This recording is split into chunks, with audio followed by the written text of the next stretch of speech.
আল্লাহর শুকরিয়া আদায় করি। এখন বৃষ্টি বন্ধ, আপনাদের কোনো সমস্যা নাই। বৃষ্টি যখন হচ্ছিল এলডিপির ছাতা আপনাদের মাথার উপরে ছিল। আপনাদের প্রতীক আপনাদের আজকে কাজে এসেছে। রংপুর সম্বন্ধে প্রথমে বলি, আপনাদের এই সন্তান পুরো বাংলাদেশের গর্ব। আবু সাইদ অকাতরে জীবন বিলি দিয়ে পুরা বাংলাদেশের মানুষকে দিক নির্দেশনা দিয়েছে এবং সে আমাদেরকে কি বার্তা দিয়েছে? দেশের জন্য প্রয়োজনে জান দিতে হবে, কারো তাবেদারি করে থাকবেন না। আজকে কয়েকদিন আগে ভারতের রাষ্ট্রদূত বাংলাদেশে এসেছে বেনাপোল দিয়ে। তিনি সুন্দর কবিতা করলেন, একই আকাশ একই বাতাস। একটা কথা তিনি বললেন না, জিরি জিরি বাতাস চাঁদের আলো, এটাই তিনি বাদ দিয়েছেন। যদি এতই আপনার আমাদের জন্য মায়া হয়, তাহলে চারিদিকে কাটা তার কেন দিলেন? আমাদের জন্য যদি এতই প্রীতি হয়, তাহলে কেন প্রত্যেক দিন পুশিন করছেন? আমরা কেন ফারাক্কায় পানি পাচ্ছি না, তিস্তায় পানি পাচ্ছি না? আমাদের যে অভিন্ন নদীগুলি আছে, এই অভিন্ন নদীগুলি থেকে পানি কেন আসছে না? আমরা যখন দুইটা প্লেন কিনি, আপনাদের পেটের মধ্যে মোচড়ানি শুরু হয়ে যায়। আপনারা যখন প্লেন কিনেন, আমরা তো কিছু বলি না। আপনারা যখন বড় বড় জাহাজ কিনেন, আমরা তো কিছু বলি না। আমাদের দেশের প্রয়োজনে আমরা কি জাহাজ কিনবো, না হেলিকপ্টার কিনবো, না ট্যাঙ্ক কিনবো, না আর্টিলারি কিনবো? এটা তো আমাদেরকে সিদ্ধান্ত নিতে হবে, আপনাদেরকে না। আপনাদের দাসী তো আপনাদের কাছে চলে গেছে, এখন তো দাসী এখানে নাই। আমরা আপনাদের দাসী না। যদি বাংলাদেশের সাথে সুসম্পর্ক করতে চান, কাঁটা তারের বেড়া উঠে নেন, পুশিন বন্ধ করেন। আর কখনো বলবেন না রংপুর দখল করে নেব। আপনারা যখনই বলবেন রংপুর দখল করব, আমরাও বলবো ক্যালকাটা দখল করব। আগের দিন শেষ, এখন নতুন জমানা শুরু। এখন দাসীদের রাজত্ব নাই বাংলাদেশে। এই দাসীরা আর কখনো বাংলাদেশে শাসন করবে না। আজকে রংপুরবাসী কি মেসেজ দিচ্ছে পুরো বাংলাদেশকে? এত বৈরী আবহাওয়ার মধ্যেও লক্ষাধিক লোক বৃষ্টিতে ভিজে বাংলাদেশের মানুষকে এটাই বলছে, বাংলাদেশের বিপদের দিনে আমরা কখনো ঘরে ফিরে যাব না, আবু সাইদের মতো জান দিতে প্রস্তুত থাকব।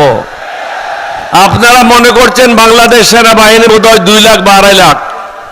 আমাদের সেনাবাহিনীর সংখ্যা 1 কোটির উপরে।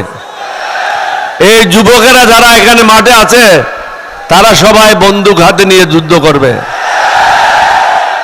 সুতরাং এদিকে ক্যালকাটা হারাবেন, ওইদিকে হিমাচল হারাবেন, আর অন্যদিকে কাশ্মীর হারাবেন। সুতরাং এদিকে পা বাড়াইয়েন না। আপনাদের জন্য ভালো হবে বাংলাদেশের সাথে সুসম্পর্ক করেন। আমরা কখনো বলি নাই আপনাদের বিরুদ্ধে এটা করব, এটা করব, এটা করব। আমরা চাই আমরা সুন্দরভাবে আমাদের ঘরটা পরিচালনা করি, এখানে যেন কেউ দাদাগিরি না করে। এই জামাত ইসলাম যারা আজকে নেতৃত্ব দিচ্ছে, তারা তো 2001 সালে বেগম জিয়ার সাথে সরকারে ছিল। তাদের সময় কি আপনাদের বিরুদ্ধে কোনো কাজ করেছে? করে নাই। এখানে মঞ্চে যারা আছে, প্রত্যেকের দল কোনো না কোনো সময় ঐক্য জোটের মাধ্যমে সরকারে ছিল। আমরা তো কখনো ভারতের বিরুদ্ধে কথা বলি নাই। আজকে কেন বলছি? কারণ আপনাদের ইউটিউবেরা আপনাদের একজন সায়েন্টিস্ট সে কি বলল যে রংপুর কিনে নেব বা দখল করে নেব, যেন তোদের বাপের দেশ। হ্যাঁ, এটা কি ইয়ে পাইছো, মগের মুল্লুক পাইছো? আরে বেটা, আমরা যুদ্ধ করে স্বাধীন হয়েছি, হাসি তামাশা করো না, পরনে ধুতি থাকবে না। নিজের দেশ নিজে সামলাও, আমাদের দেশ আমাদেরকে সামলাইতে দাও। আমরা আজকে এখানে কেন একত্রিত হয়েছি? আমাদের মূল কারণটা কি? জনমত গড়ে তোলার জন্য আমরা ধারে ধারে বিভিন্ন জায়গায় যাচ্ছি। উদ্দেশ্যটা কি? আপনাদের ক্ষমতা আপনাদেরকে ফিরিয়ে দেওয়া। এখানে কোনো মন্ত্রীর জন্য না, কোনো গাড়ির জন্য না, বাড়ির জন্য না। জনগণের ক্ষমতা জনগণকে ফিরিয়ে দিয়ে মানবতার বাংলাদেশ, সুশাসন বাংলাদেশ এবং শান্তি সুখের বাংলাদেশ, যেখানে চাঁদাবাজি থাকবে না, অন্যায় থাকবে না, অবিচার থাকবে না। মানুষ সব নিজে কর্মকাণ্ড নিয়ে সুখে শান্তিতে বসবাস করবে। মাননীয় প্রধানমন্ত্রীকে বলবো, আপনিও এই রংপুরে বলে গিয়েছিলেন, জনগণকে আবেদন করেছিলেন তারা যেন বিএনপিকেও একটা ভোট দেয় এবং সংস্কারের জন্য একটা ভোট দেয়। এই কথাটা আপনি স্মরণ রাখেন। এটা আপনার মঙ্গলের জন্য সংস্কার। আমি বিভিন্ন জায়গায় বলেছি, চারিদিকে শত্রু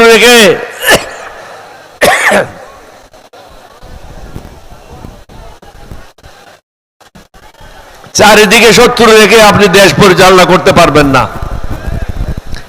আমি আগেও বলেছি, আমরা তো এখন বিভাগীয় পর্যায়ে করছি, এরপরে জেলা পর্যায়ে হবে, এরপরে একসাথে সমগ্র উপজেলায় হবে, পুরো বাংলাদেশ বন্ধ করে দেওয়া হবে। তখন কোথায় যাবেন? এই পরিস্থিতিতে আমাদেরকে যেতে দিয়েন না। দয়া করে সংসদে বিল এনে সংস্কারগুলি বাস্তবায়ন করেন। আমি খুলনার মিটিংয়েও বলেছি, একটা সংস্কার নিয়ে আপনার সমস্যা আছে। এই সংস্কারটা কি? কোন ব্যক্তি যদি প্রধানমন্ত্রী হয় তাহলে সে দলীয় প্রধান থাকতে পারবে না। এই বিষয়টা আপনি 11 দলীয় ঐক্যজোটের সাথে বসেন, বসে এটার মীমাংসা করেন আলাপ আলোচনার মাধ্যমে। অন্যগুলি সুশাসনের জন্য প্রয়োজন। বর্তমান নির্বাচন কমিশনার যদি থাকে,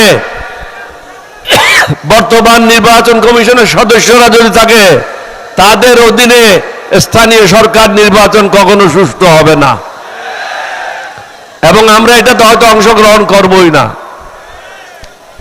আমরা কি চাই? একটা কমিটির মাধ্যমে সমস্ত জায়গায় পদায়ন করা হবে।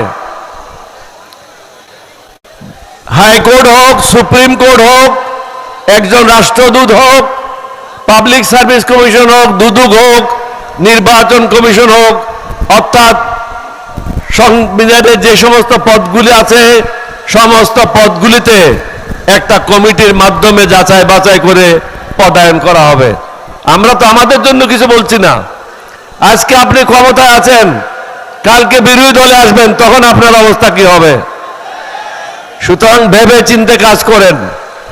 আমার অনুরোধ থাকবে, এই বৃহত্তর রংপুরবাসী যারা এখানে একত্রিত হয়েছে, লক্ষাধিক লোক, তারা সবাই এক বাক্যে বলছে, এই সংস্কার আমরা চাই, মানবতার বাংলাদেশ চাই। আপনারা কি মানবতার বাংলাদেশ চান? সুশাসন চান? একটু হাত তুলে দেখান না। টেলিভিশনে একটু ফটোটা উঠাক, টেলিভিশনে ফটোটা উঠে তারেক রহমান দেখতে পারবে। মানুষ কি চায় তাকে দেখতে হবে। আপনাদের সবাইকে ধন্যবাদ। বাংলাদেশ জিন্দাবাদ। আসসালামু আলাইকুম ওয়া রাহমাতুল্লাহি ওয়া বারাকাতুহু।